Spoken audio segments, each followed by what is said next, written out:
Hi everybody, welcome to this month's Take and Make. I hope that you have been enjoying all of the projects that we've been doing. I've been hearing a lot of great feedback. This month was really fun, and I think that these are just beautiful the way that they turned out. So I hope that you're really excited about them as well. Inside your kit, you should have, of course, your monogrammed door charm here. 2 pieces of this thicker, sturdier watercolor paper, and you're only going to use 1, but you have 2 as a backup in case you mess up, or if you just want to try 2 and then pick your favorite of the 2. Whatever the case may be, you should have a watercolor palette, and inside the palette should be a brush. And then you should have some twine and some ribbon that you can use to hang it up when we're done. The other thing that you're going to need that we did not include would be a cup of water, because you can't do watercolors without the water. The craft this month, it's really pretty simple, but it's also just kind of relaxing. I'm finding the more that I do these watercolors, the more fun it is just to paint. So we'll get started. And I'm finding that the best way that the watercolor works is a lot of water. And I know that sounds kind of like duh, but get your brush nice and wet, and then whatever color it is that you want to use. So I'm going to start off with red. Put a lot of water in there just to get it going and get that pigment stirred up. It's going to dry out, so I wouldn't do it to all of them at the very, very beginning. But whenever it is that you're going to start with the color, I would just get a lot of water to get it nice and ready to go. You can never, really with watercolor, you can never have too much water. You're welcome to do specifics, like if you wanted to draw flowers or pine cones or pineapples or whatever, you're more than welcome to. I like the looks of the abstract, so that's what I'm going to be showing you guys today. So I have got some pigment, some watercolor paint here on my brush, and I'm just going to pick a spot and go. And at first it's going to be nice and dark. I just kind of swivel it around. You can add some more water to your brush and then just keep going, and it's going to fade out. It's going to move the water around, the pigment around, but then it's also going to fade color. Put some orange on here. So with the style I'm doing, I'm basically just going to be throwing some colors on there and hoping that they look good next to each other. So I throw some on, then I do some water to kind of blend them together, and I'll put some yellow in here.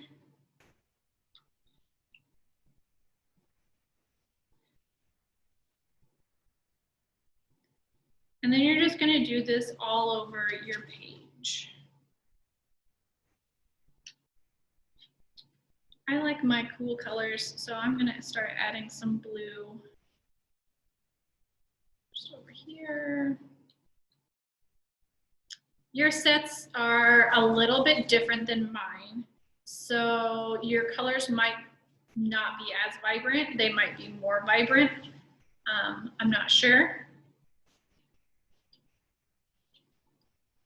I know, for example, I do not have purple in my set, but I'm pretty sure that you guys have purple and pink in your set.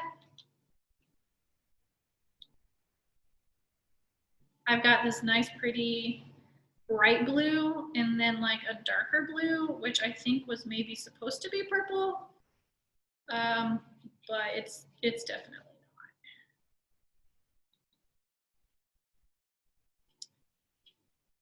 if I then blend it up next to this red, it's going to make this really ugly brown purple, which I really don't like. It's not a bright purple that I like. But as a blending color, it's it kind of grows on you as it dries. So it's a good transition from the red over.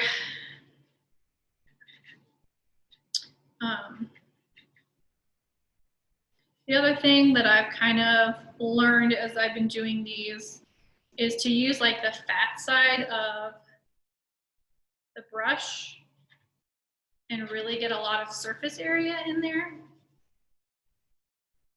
Whereas if you use the tip, you're gonna get a lot of small strokes, which is fine if that's the look you're going for. But if you're going for this blended, patchy look, then using just the side of the brush is gonna get you a lot further.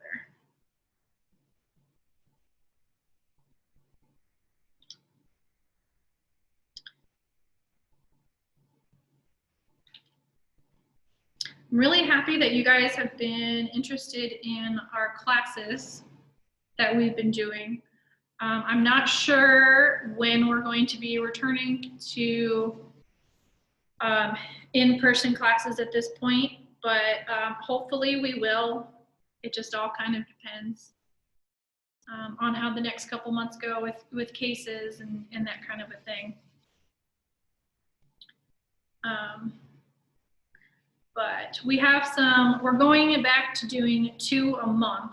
So we'll have our Pinterest class, which is doing just some random crafts that are amazing and fun. And then we'll keep doing these take and makes, which are all things that I am making on machines that are down here in the PIXLab.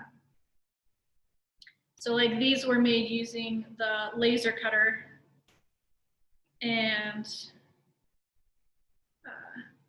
I just designed them and cut them out.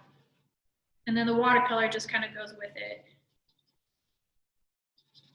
Next month, we're going to be doing jewelry trees, which I'll show you a picture when we get to the end here, what that looks like. But they're really pretty, and those are also going to be made on the laser cutter. And then I'll be sending home some glue and some paint, and we'll put those together. And those they're really pretty. And those might make for a nice gift if you're looking for it, or for yourself. I think I'm gonna give mine away. And then the other one we have coming up next month is, it's making mirrors, and they're really pretty. They're feathered mirrors. And they're gonna be round mirrors that you glue feathers onto. And then there's some really pretty beads and stuff. Taylor's are going to be doing that one with you guys. And they're pretty neat.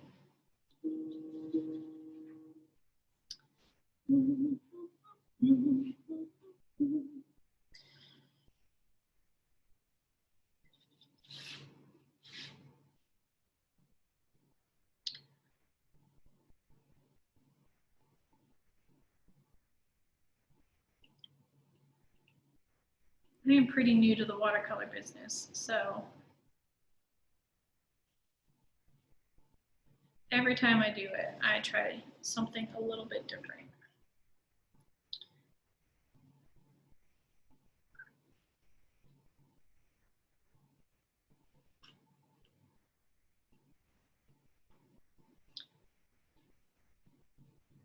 I have to say that this palette that I'm using now is just the Crayola ones, or actually the Rose Art ones from Walmart. I ran out of the nice ones that I gave you guys, so I just went and bought a cheap one from Walmart. And it actually has really bright colors, and I really, really like it. So it doesn't have as much because I'm already running out. And I've only done, this is my second one that I've done with this, but the colors are really pretty, so.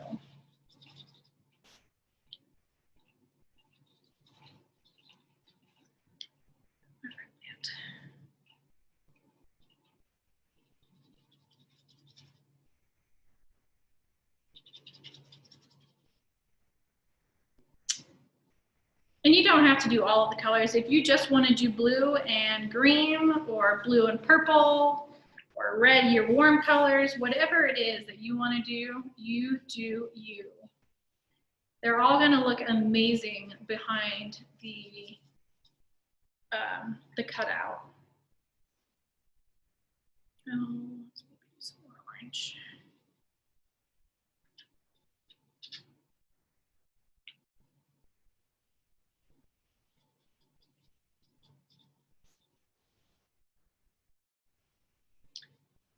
Didn't have very many people attend our Zoom class today.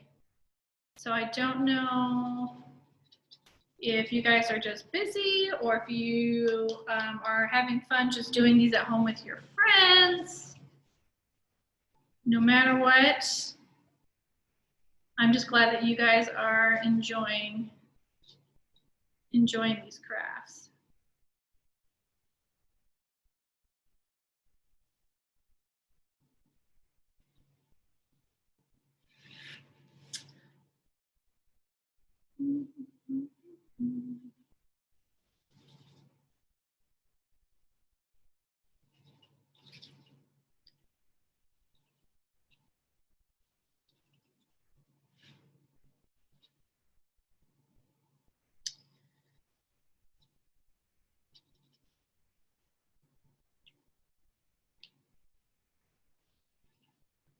All right, as I'm finishing up here, I'm gonna pull a little bit of like a baking show type thing where I'm going to magically make it done.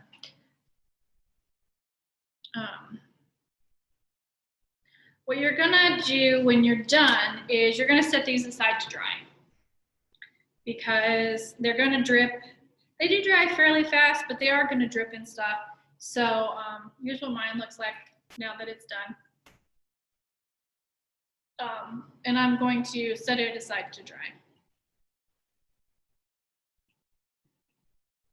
While I'm doing that, I'm just going to use a blank one to kind of show you what we're going to do here. Well, I'll use the wet one too.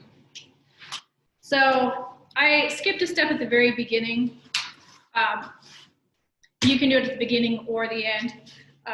You're going to want to figure out how you're going to want to align your paper, whether you're going to want to align it this way or this way. Most of the letters that you guys have, it should be able to go both ways. So you should just kind of look at your painting and decide which way you think looks the best. Some of your names, like I know the G's were pretty big. There's a couple others that had letters that, you know, you kind of have to go wide, or they were skinny, like the J, I think, had to go up and down. But you'll just have to figure that out and then adjust accordingly. But once you have lined up the direction that you want it to go, and it's dry, you're going to set it down and grab a pencil that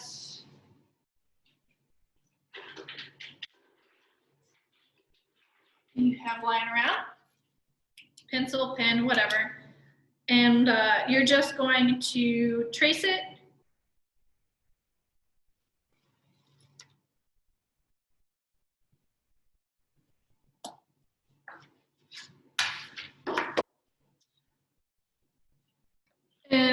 cut it out.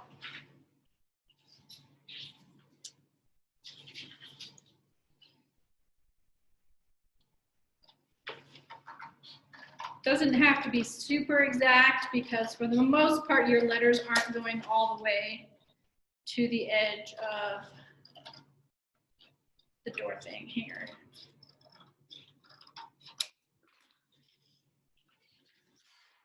You gotta line it back up. And then you're just going to take tape of any kind. Scotch tape works just fine. Your heavier duty tape is probably going to work better, but for all of these demos, I've just been using Scotch tape. You're going to, like I said, this is where you're going to want to wait for it to dry because it doesn't matter that it gets on the back of your board, but your paper is going to be a little wrinkly. So if you're taping it while it's wet, it's going to wrinkle and shrink, and so it might not look the way that you want it to. But there you go. Mine's white, but that's because my paint is drying. And then the very last thing you're going to do is you're going to decide if you want to use the ribbon or the twine. And then you are just going to feed it through the holes and give it a good knot. If you want to make it shorter, you can, like this is pretty long, you can measure it and cut it.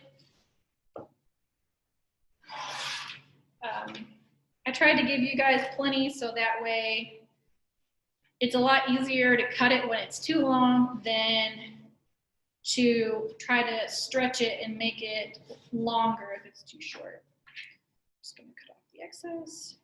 If you have a different color ribbon or twine or anything like that at home, you're more than welcome to use that as well.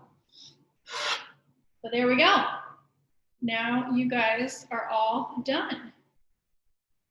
So this has been fun.